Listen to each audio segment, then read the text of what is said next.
In this section, we begin working with C# scripting in Unity. C# is a programming language used to control the behavior of objects in your scene. In this project, scripts allow us to create more complex interactions beyond what is possible with the default tools.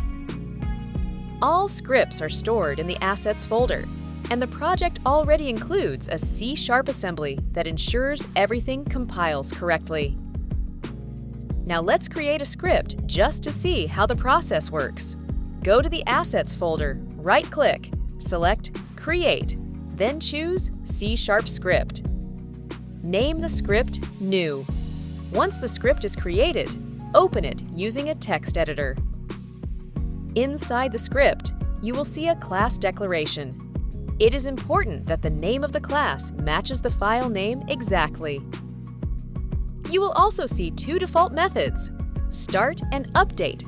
The method Start runs once at the beginning of the scene and is used to initialize variables. The method Update runs continuously, once per frame, and is used to control ongoing behavior. For this tutorial, we will not use this script further. It is only to understand how scripts are created and structured. Now, instead of writing everything from scratch, we will use the move script that is already included in the project. This script is already configured to control the movement of an object. Open the move script to see how it works. In this example, the script finds an object named pellet in the scene and stores its initial position. Then, inside the update method, the script modifies the position of the object over time. The movement is generated using a sine function, which creates a smooth back and forth motion along the x-axis. Now let's apply this script in Unity. Go to the hierarchy, right-click, and create an empty game object. Rename it Script Object.